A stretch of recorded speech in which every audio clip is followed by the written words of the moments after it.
right in your A, ear. B, C, and D are the only possible outcomes of an experiment. Find the probability of D. What are the probabilities I'll have to add up to? 1.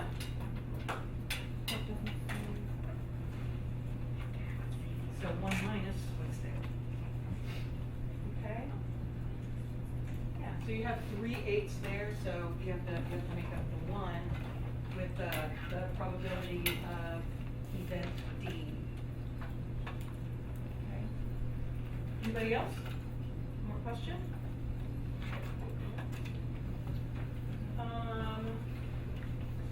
Not going to be a lot of computer stuff here in chapter 5. A little bit when we get toward the end.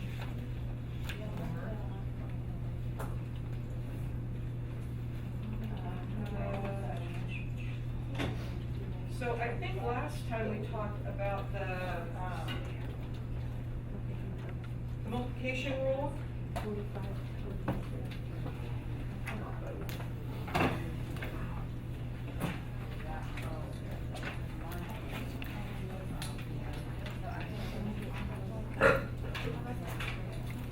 You can write your own message and put it in a fortune cookie. It's a little Gates fortune cookie. Tiny little place, little alley, city. Lots of fun.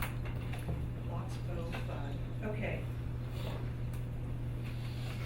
Tell me what it means for our outcomes to be independent.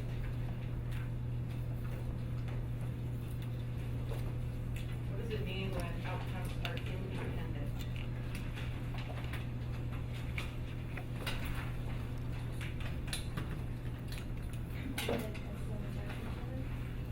What's that, Maria? Okay, when the outcomes, yeah, when the outcomes have no effect on each other, that's right, good.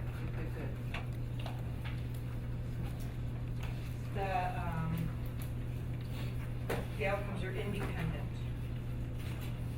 So let's fight 3, right?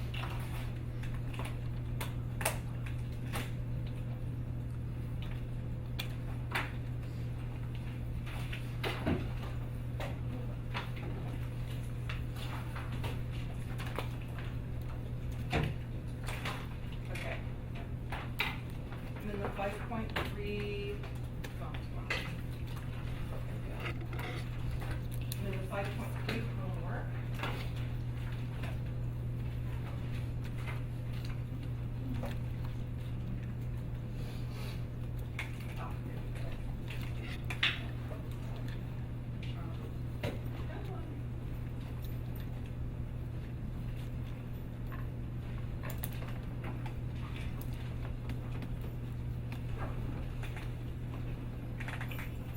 Okay, number 13, 5.3.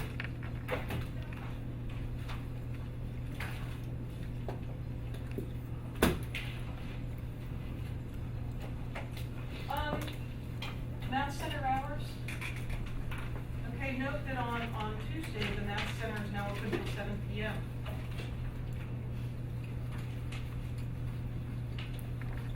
Okay, so about 13% of the population is left-handed. So therefore, 1 out of every 13 randomly selected people, right? Am I saying that right? 13%? 13 out of 100 randomly selected people will be left-handed.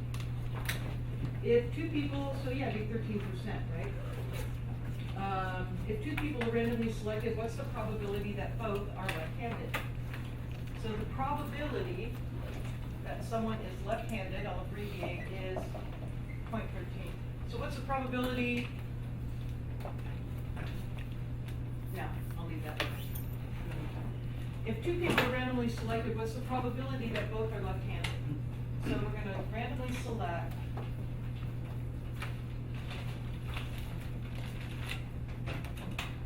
2 people. What's the probability that they're both left-handed? Okay, do you agree for them to both be left-handed, then the first one has to be left-handed and the second one also has to be left-handed? Does that make sense? So this is an and operator. Does that make sense to everybody? as opposed to an or. Remember we talked about the or operator and the and? Okay, so that means that the first has to be left-handed and the second also left-handed. So it's an and operator. When we see the and, we think multiplication rule, and it's here. So probability that the first is left-handed times probability that the second is also left-handed. Okay?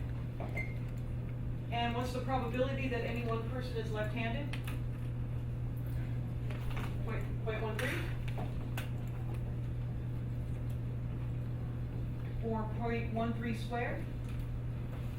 What do we get? You guys help me out?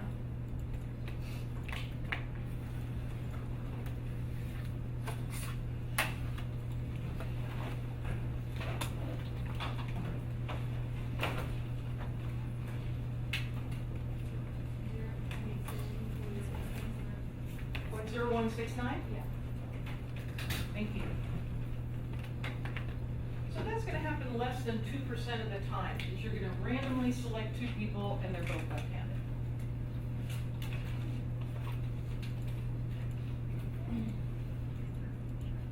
Okay. The words at least. Okay, what's the probability that at least one is left-handed? Okay, so let's say here's your two individuals that you randomly select. Okay, at least one. That would be either this one, or that one, or both. Do you agree that that's at least? Does that make sense? Does that make sense? Okay. So when you see that, those words at least, what that generally means is to use the complement.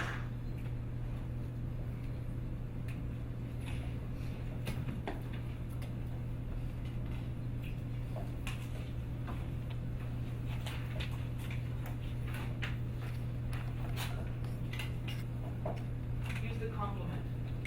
So what is the complement of at least one? So here's our two people, right? Complement colors. Here's our two people.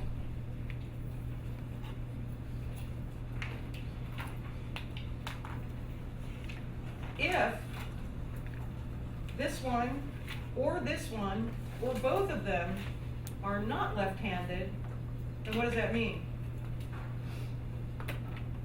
Then they both have to be, you got it, Cameron, they both have to be right-handed.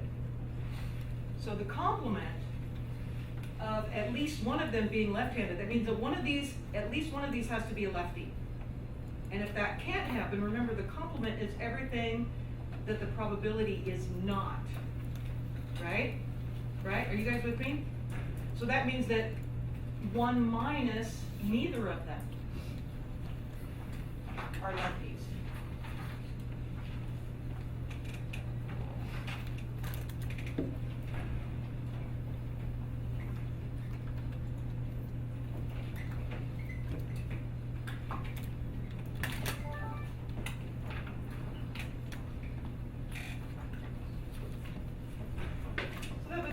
One minus the probability that neither of them. Do you agree that these are complements? At least one is left-handed, neither of them are left-handed. Does that make sense? Okay, good. Okay. So if neither of them are left-handed, then they both have to be what? They both have to be righties.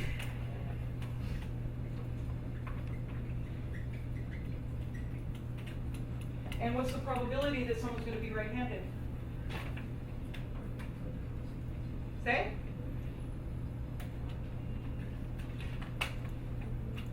Say? 0.87. Good. Because if you're not a lefty, you're a righty. Okay. So it would be 1 minus the probability that the first is right-handed and the second is right-handed. I know I'm writing a lot of steps, but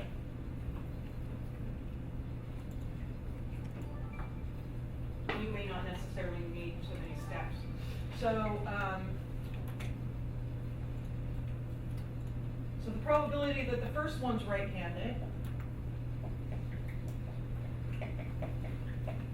would be 0.87, agree? And the second one?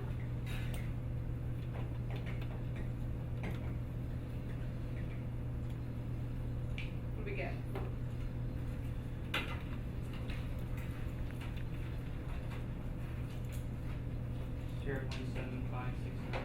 Say again? 0.7569. 0.7569?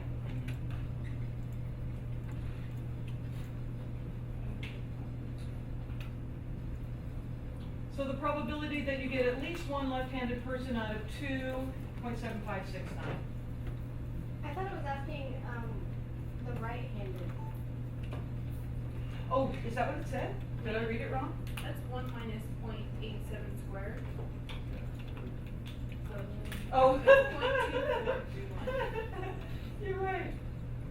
Okay, so now we found the probability that at least one is left-handed. Now let's answer the question. Yeah, you're right. I'm sorry, I read it wrong. So that's the probability that at least one is left-handed. Let's go back. So you're still going to use the complement.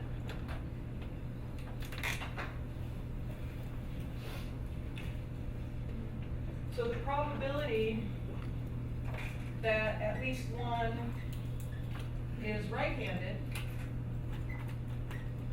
so the complement of that is going to be that they're both, sorry? They're both lefties, right? The complement of at least one of them being a right-handed person is they both have to be lefties. Do you agree? Do you agree? Are you guys with me? Okay, so here's our two people. What's the chances that at least one of those people are righties? Is a right-handed person? Well, if that can't happen, the complement is everything that the probability is not. So we get it's none of us right-handed if they're both left. They both have to be lefties. Does that make sense? Okay, they both have to be lefties. Because at least one right-handed would mean this one, or both of them. And if that can't happen with complement, then they both have to be lefties.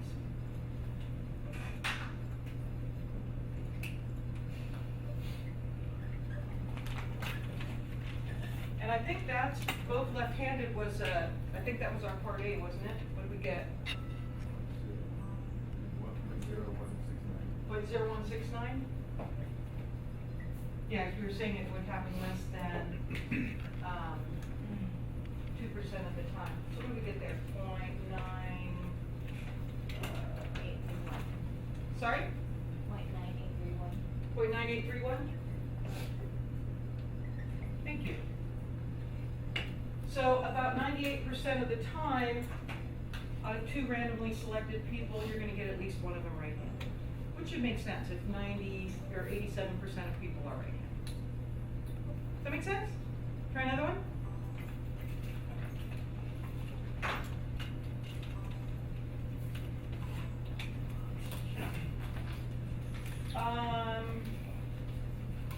The ELISA is a test to determine whether the HIV antibody is present.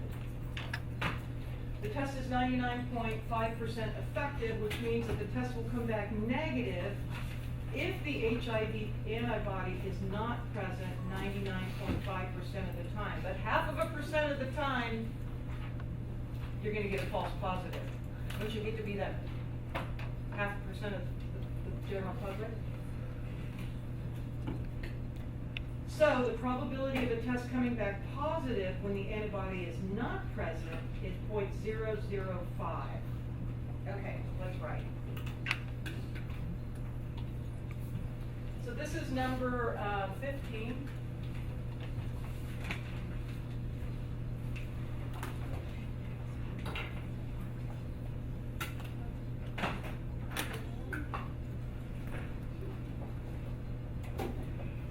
Thanks for calling me on that, right? the test is, okay, so the HIV antibody is not present.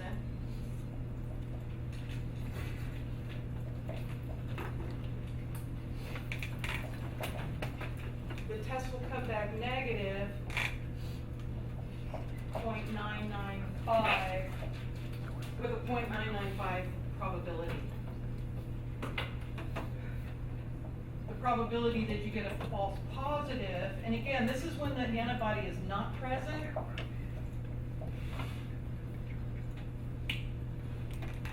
So that would be what? 5 out of 1,000 times you're gonna get a false positive. Scary. So what's the probability that the ELISA comes back negative for all 5 people? So we've got 5 randomly selected people.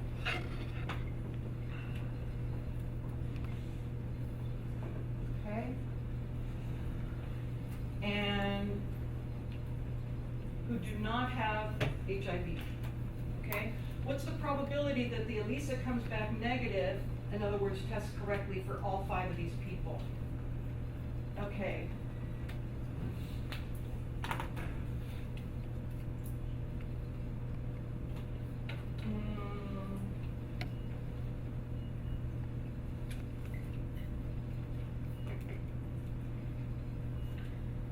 For all 5 people. Can we, let's talk about independence. Can we assume independence for just 5 randomly selected people from the general population? You think so?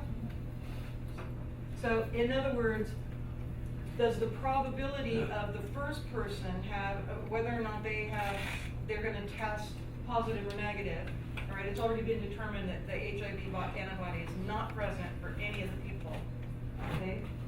So whether or not the first person tests positive or negative, is that gonna affect whether or not the second person tests positive or negative, and so on and so forth for all 5 people? I think we can assume independence.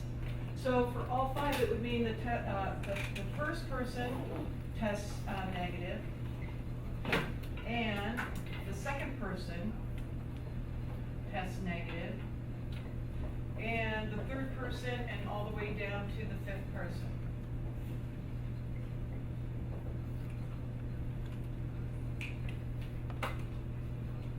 So negative for any one is 0.995, so we've got 0.995 to the 5th power, perfect. What do we get there? What'd you get right? 0.9752.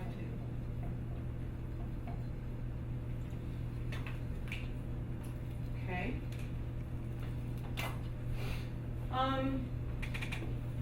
Yeah. Aren't we talking about a false positive, so wouldn't that be the 0.005? Now they're asking in part A, what's the probability that we get a negative for all 5? Ooh, so what's the probability that, okay, so let me ask you this. This is, let's say we randomly select 20 people.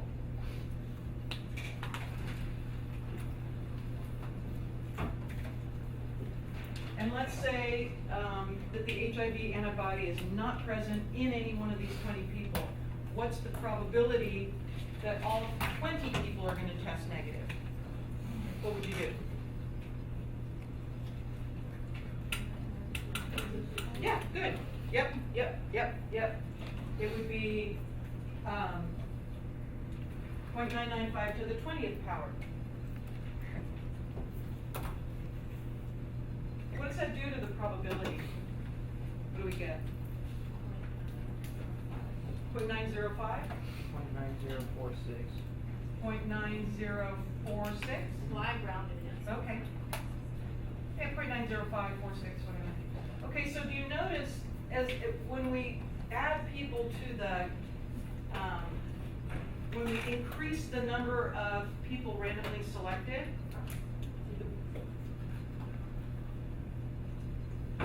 so even in 20 people, the test is only gonna work correctly about 90% of the time on all 20 of those people. That's kind of scary, isn't it?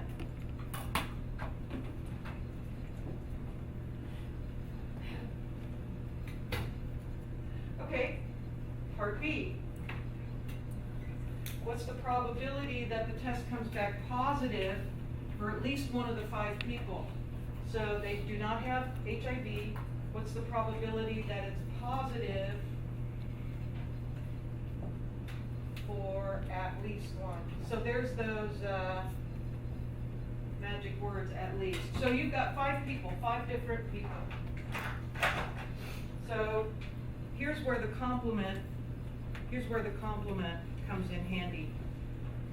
So you've got 5 different people, the probability that at least one, that would be either that one, or that one, or that one, or that one, or that one, or those 2, or those 2, or those 2, or those 2, or these 3. Do you see what I mean? There's so many different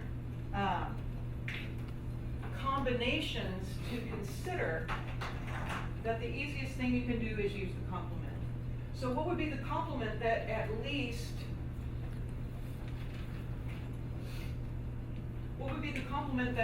one comes back positive? That they're all negative, that none of them are positive, which would mean they're all negative. You guys with me? Is this making sense? Okay? So if at least one of them can't be positive, then they all have to be negative.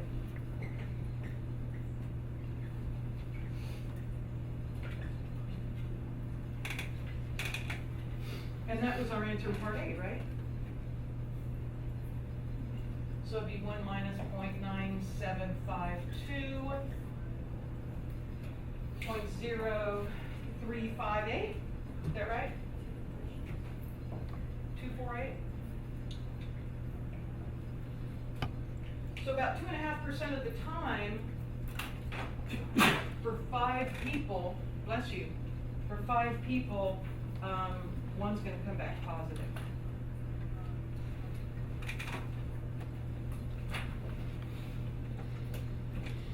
Basically, when we're multiplying everything together, that answer, and when we're using the complement, you're just subtracting 1 from that number that you got. In this case, because the multiplication comes about because it's an AND operator. So if it's negative for all 5, then it has to be negative for the first person, and also negative for the second person, and the AND is what constitutes the multiplication of the probabilities, okay? The fact that we use the complement is because A and B are complementary events. You have 5 people. Negative for all 5, positive for at least 1. Do you see how those are complements?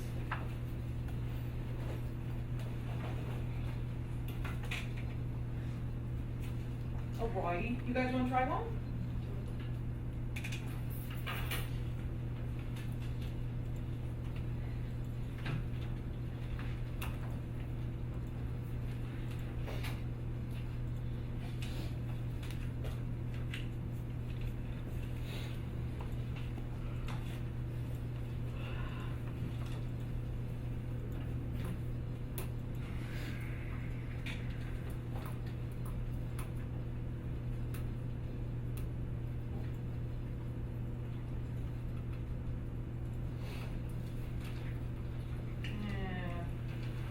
Let's try number 18.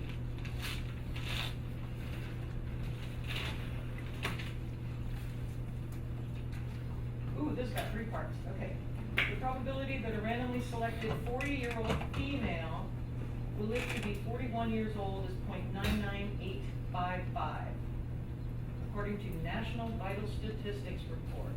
So they use this kind of information if they're selling like a life insurance policy to a 40-year-old.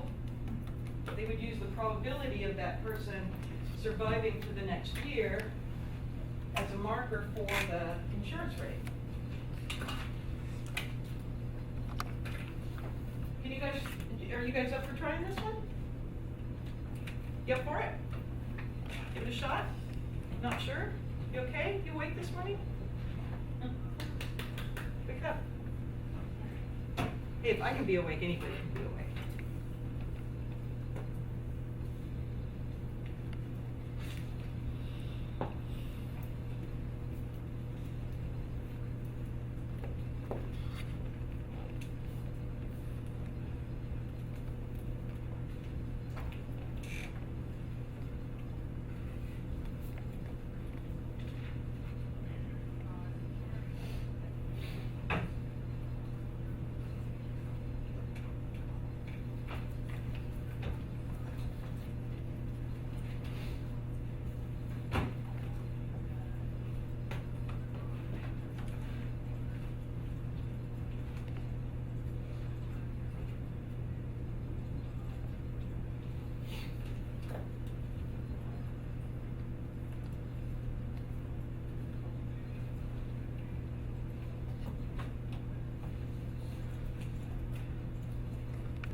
What do you guys think? Any questions?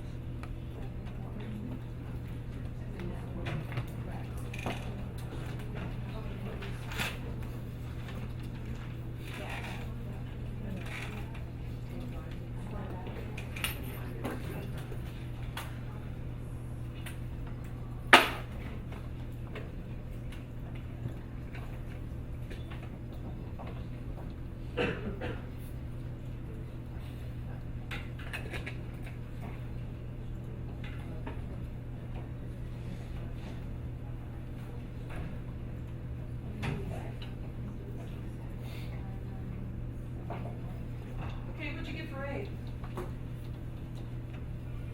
You have two 40-year-old females. What's the probability that they both live to be 41? What'd you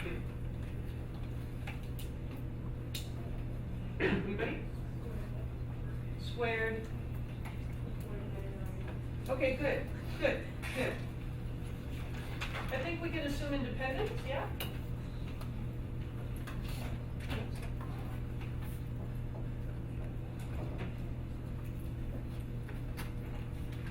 Do you agree? What do we get? 0.997?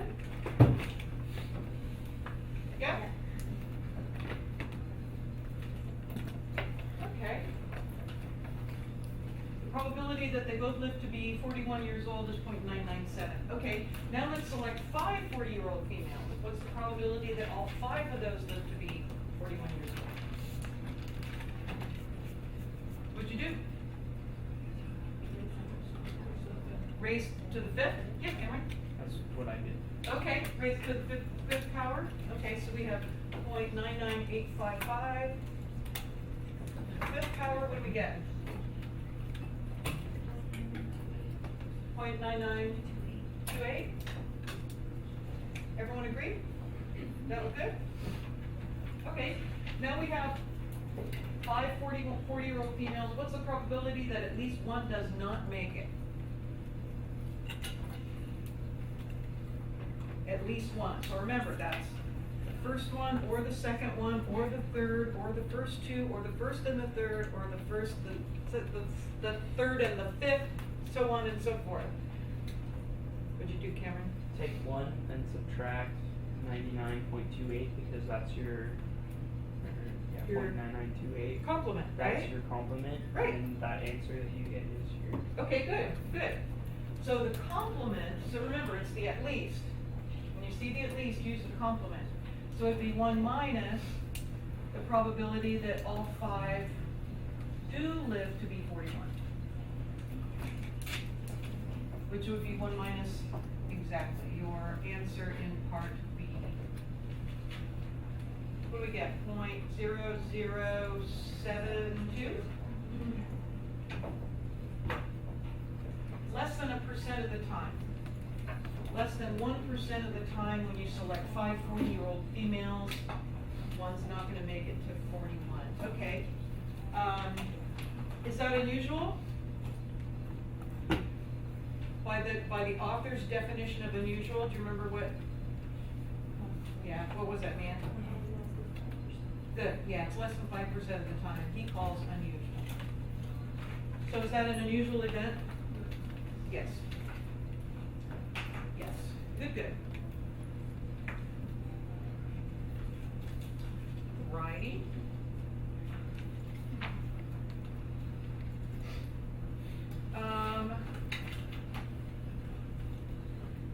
Roll sheet.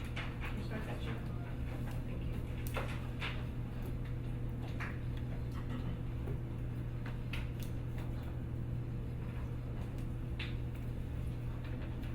Okay.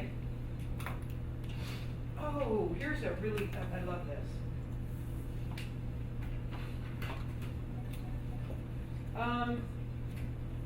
This was, when was, the last World Cup was this last year, right? And then the one before that was it 2 years? 2010. 2010? Okay, so this was during the 2010, this was during the 2010 World Cup. This is Paul the Octopus. This is Paul the Octopus. Paul the Octopus, I think he was in an aquarium in, I think it was Spain. Spain, yeah. So what they did is, for each of the semifinals, they put 2 identical vessels in his tank with the flag of each team on the vessel.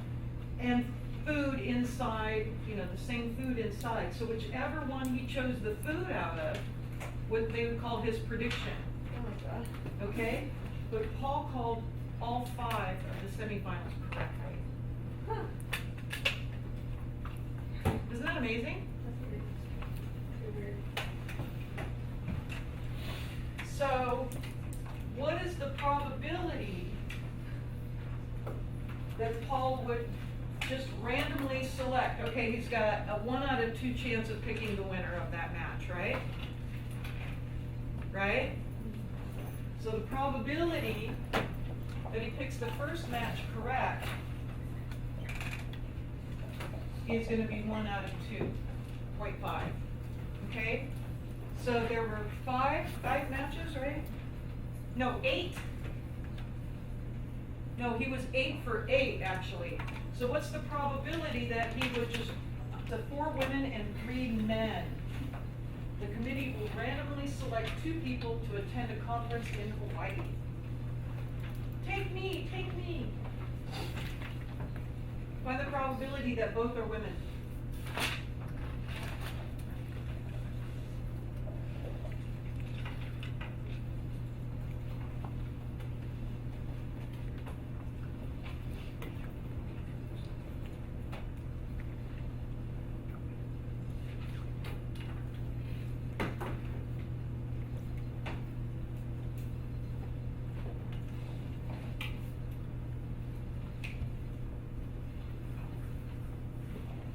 Now, if you select someone out, in this case, and they're going to the conference,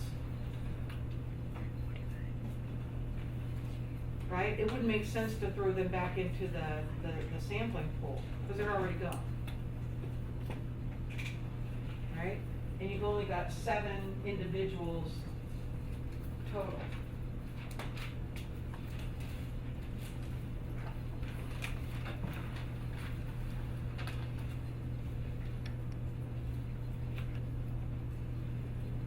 Out of 7, perfect. 4 women total out of 7 equally likely individuals.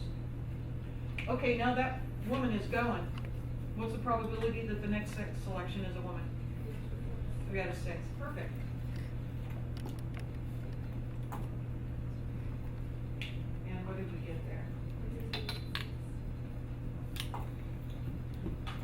Sorry? 0.286? Thank you. 0.286. Okay, so there's conditional probabilities.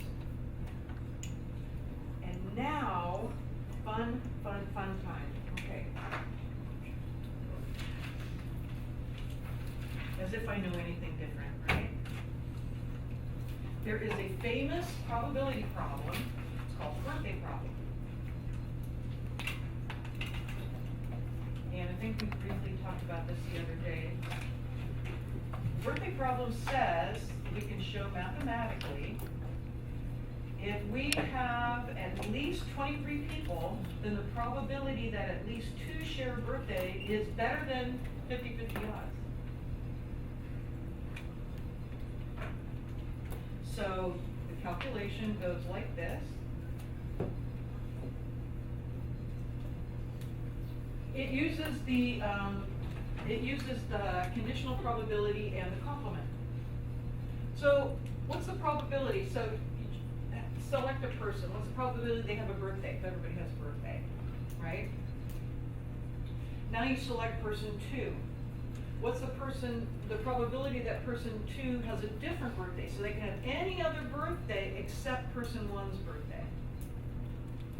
Okay, so you leave out 1 from the numerator. And we leave out leap years because it just makes things really confusing.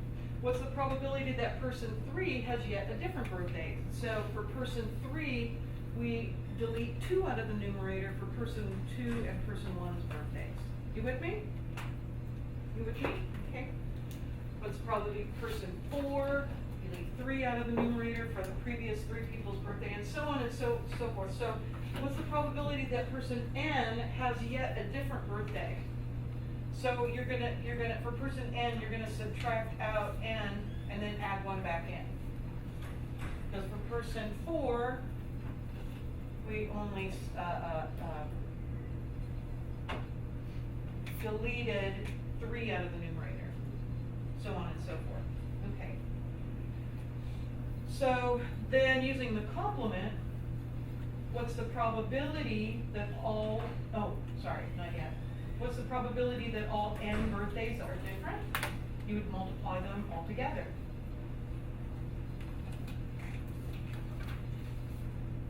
Person 1 has a birthday, and person 2 has a different birthday, and person 3 has a different birthday, and so on and so forth. So the probability, the complement of that, if everyone's birthday isn't different, then at least there is, and then there is at least 1 shared birthday, or at least 2 people share a birthday. So it would be 1 minus this thing, which can be written in closed form as this thing.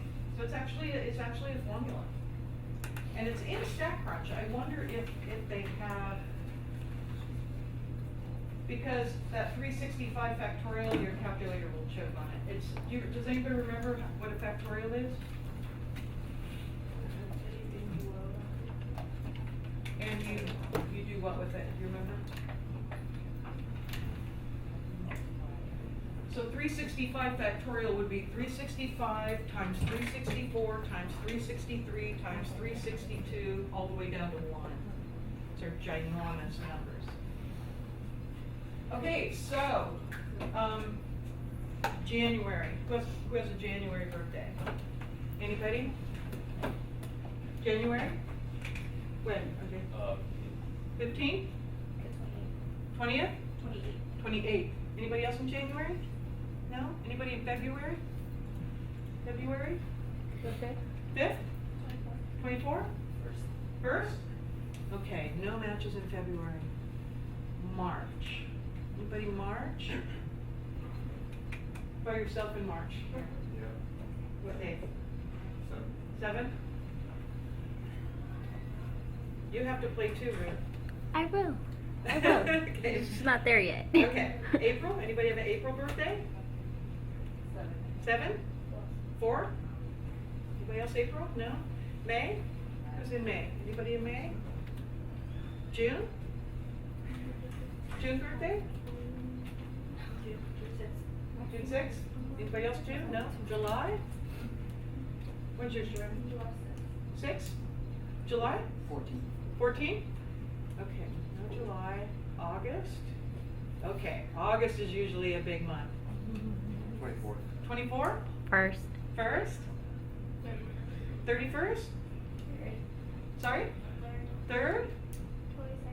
22nd?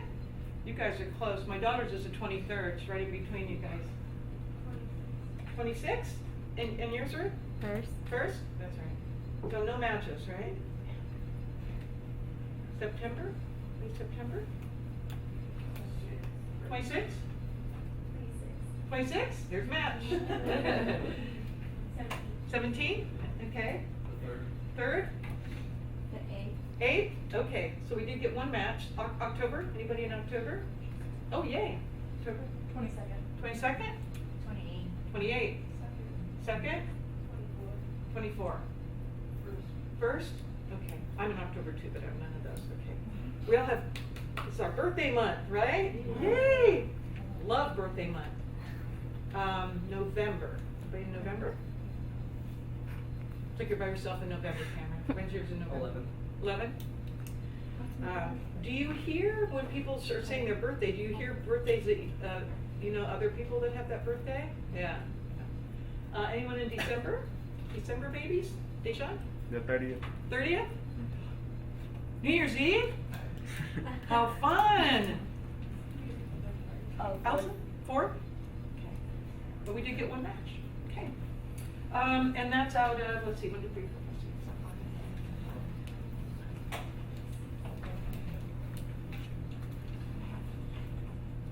8. Out of 31 people. Let's see if that, you know, I think that calculator is in, isn't that a fun problem?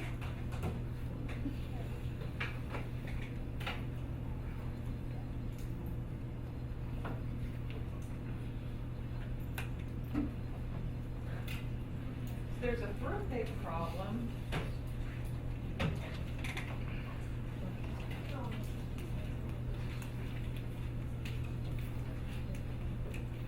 App in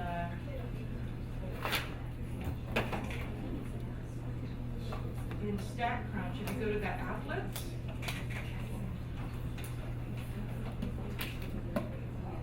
Okay, speaking of crazy applets, I heard on the radio this morning that there's an applet that you can get that you take a picture of your foot and you send it somewhere and they make like specially made insoles for your feet. It's crazy. Okay, if you go down to simulation and the birthday problem. Okay, so we have 31 students. Common birthdays. You said applets and it has birthday problems? Yeah, if you go down to simulation, applets and simulation. Oh, so they're having a, okay, they're not doing the calculation, they're doing a simulation. Number of common birthdays with a class of size 31. So in our class,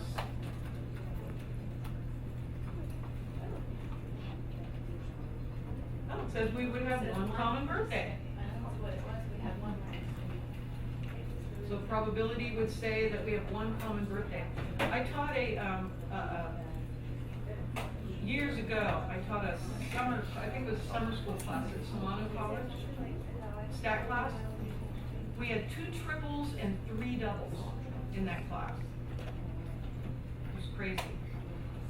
So you, my online class, that's our chat this week. We're doing the birthday problem. Okay.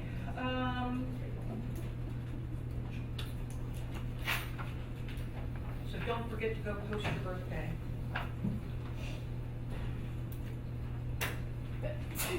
Bless you. Do you guys have birthday month? Birthdays are too, you know, they're too cool to just have one day. You gotta do a whole month. I do a whole week at my house. You do a whole week? Uh-huh. A week's good. But as you get older, it's like, boom, I'm still here. Sorry, all month.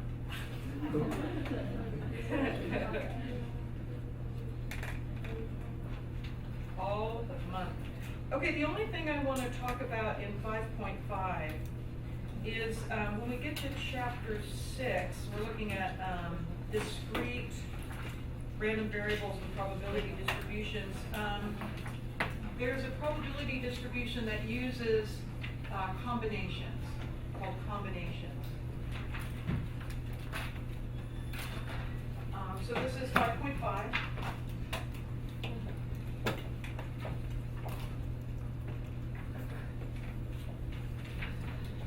And combinations are, we've been talking about, say,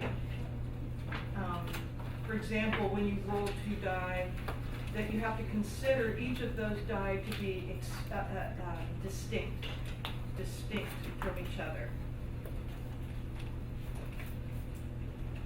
Okay, so combinations is saying, okay, so say we have 31 individuals in our class.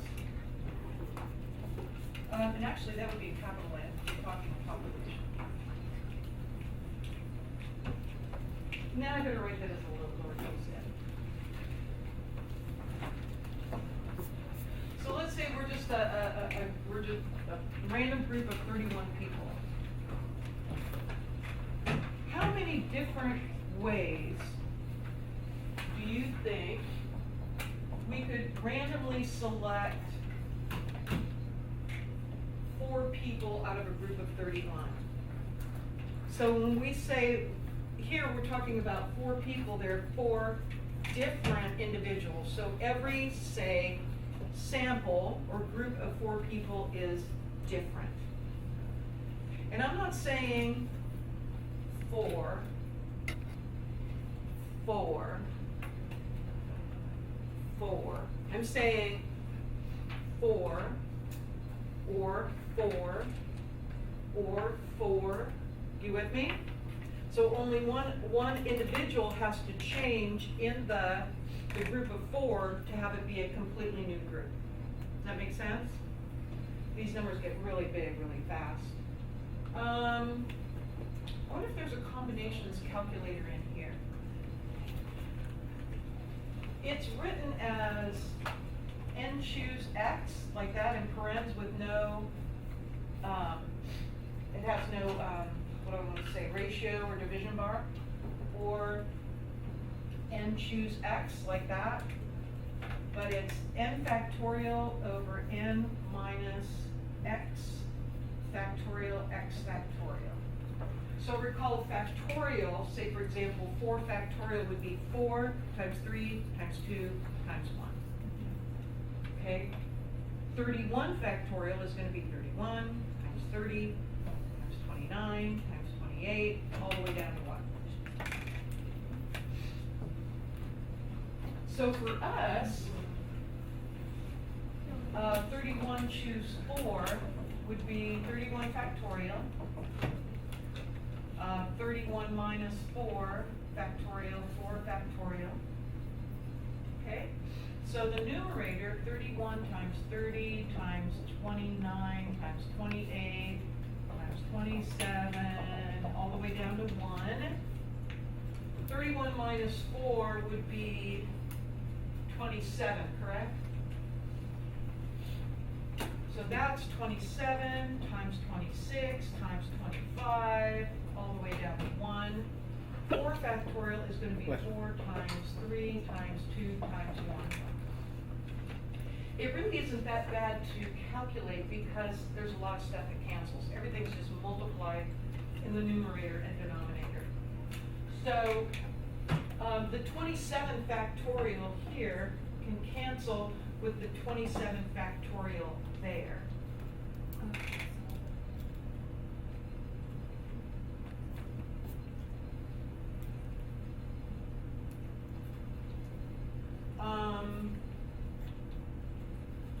There's a 6, right? Cancel there, leave a 5. There's a 4, cancel there and leave a 7.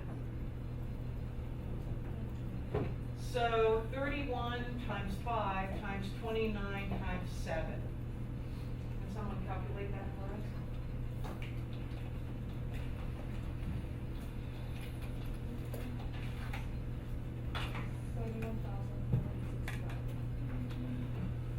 31,465, Melissa? Yeah. Thank you. So over 31,500 ways we could get four unique group, we could get a group, there are 31,500 different ways of arranging us in groups of four. Isn't that crazy? They get really big really fast. So just understanding that how the differences in those groups occur and how big those numbers can be is important. I Yeah. did it on the calculator.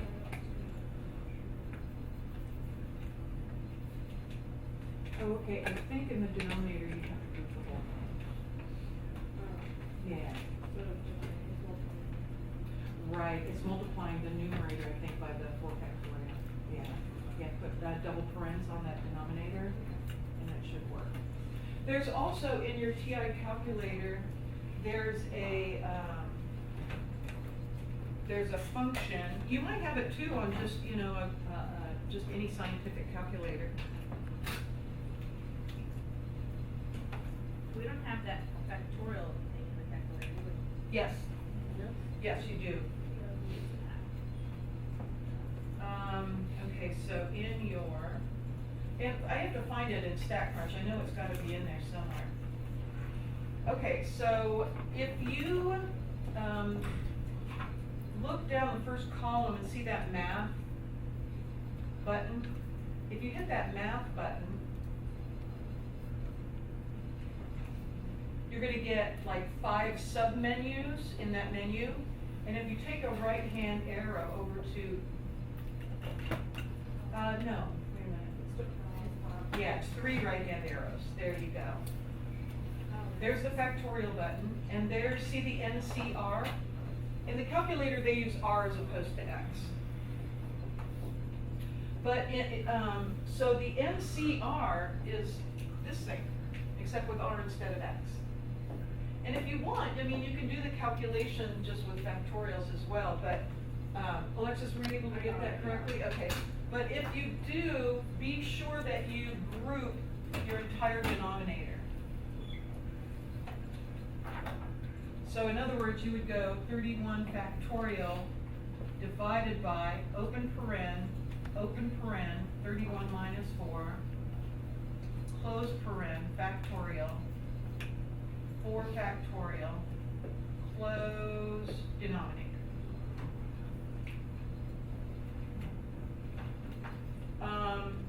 But if you use the, and the NPR is different. In the NPR, the permutations, order would come into play.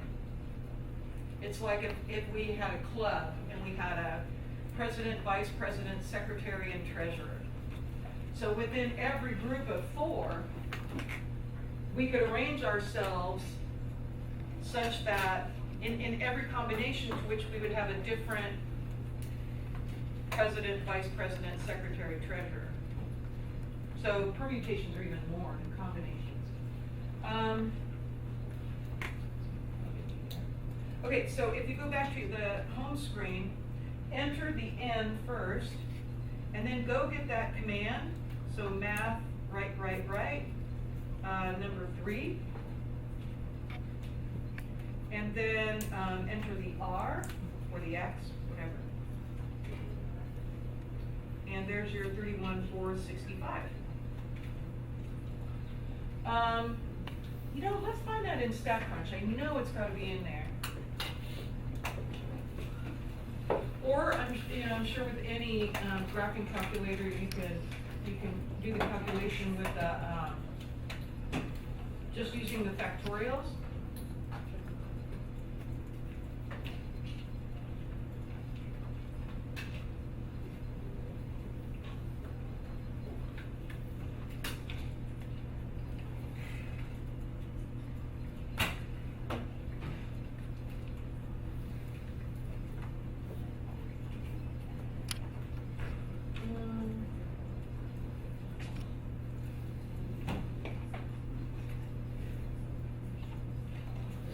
you know what, if you go to data and compute expression, I think, let's see if it's in there.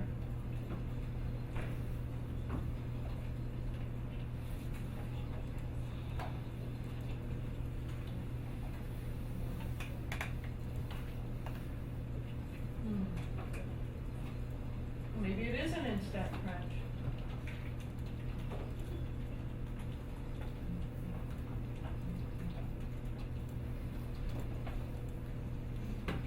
I thought it should be, but, yeah, what do I know? Okay. If all else fails too, down in that little Windows kind of thing, if you find the accessories there, and then the first accessory is a calculator, you can flip that open into a, oh, hey, they've got a statistics calculator I there. found it. It is under the bill.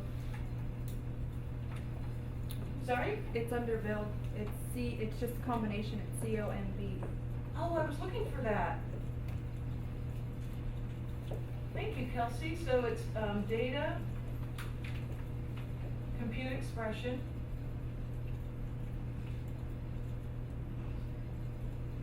COMB, good one. Oh, and then you put your N and your X. Did that work? Yeah. Excellent. 31, choose 4.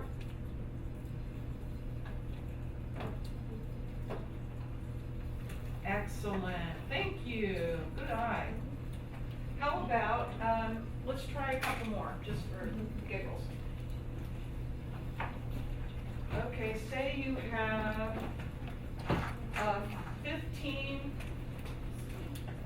individuals or objects. How can you choose out groups of, how many ways can you choose out groups of 3? Say you have, I don't know, 22 individuals or items. How many different ways can you choose out 5? So data,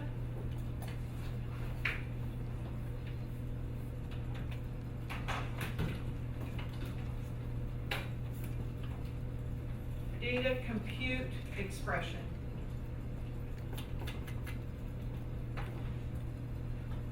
Build and comb, C-O-M-B.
Okay, and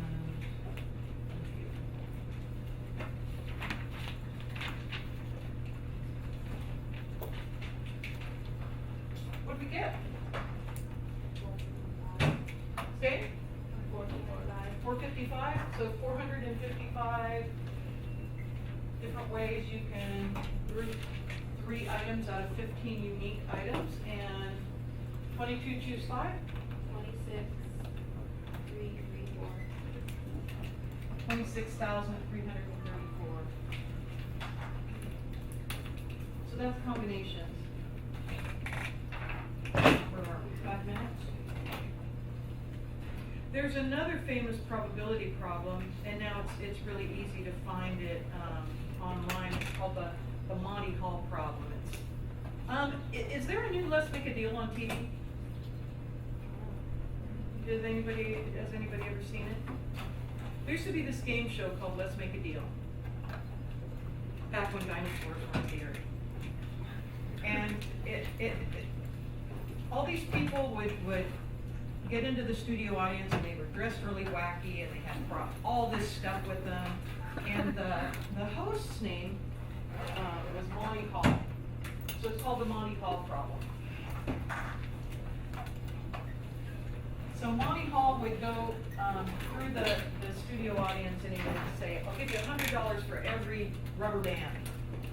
People would be digging through that stuff, or I'll give you $100 for a red ballpoint pen, something crazy, or a thumbtack, or whatever. So then he would ask people if they wanted to trade up. And he'd have, like, you know, someone bring out like a tray that would have like 3 boxes on it. And under 2 of them, say, were a good prize, and then under the 3rd would be like an egg or something. And when it came down to, so you always had this risk of trading up or losing what you have. So at the end of the show, sort of, yeah. But at The Price is Right, you never really bust, do you? Can you lose everything on Price is Right? I think yeah, I don't think we lose everything. I think you kind of go home or something. Yeah. Okay, so at the end of the show, the last biggest winner of the day, you go to the, you know, I don't know, bonus round. So the contestant would choose a door. There were 3 doors. So under one of the 3 doors was an amazing prize, like a vacation or, you know, a new car or something. And under the other 2 was like, you know, a bale of hay or a chicken or something like that. So whatever door you choose, so there's 1 door that has the prize, 2 doors that have, you know, some kind of junk. And then, because no matter which door you choose, there's always going to be a door with, you know, something that's not the grand prize behind it. So then you would reveal one of the other doors that had the booby prize. And then he would ask the contestant, do you want to stay with the door you chose, or do you want to switch to the other door? And so it's a famous probability problem, because what are your chances of winning better? If you stay with the door you selected in the first place, or if you switch? Boy, I say you stay with we can talk about it next time. them. Give us something to start. Thank you.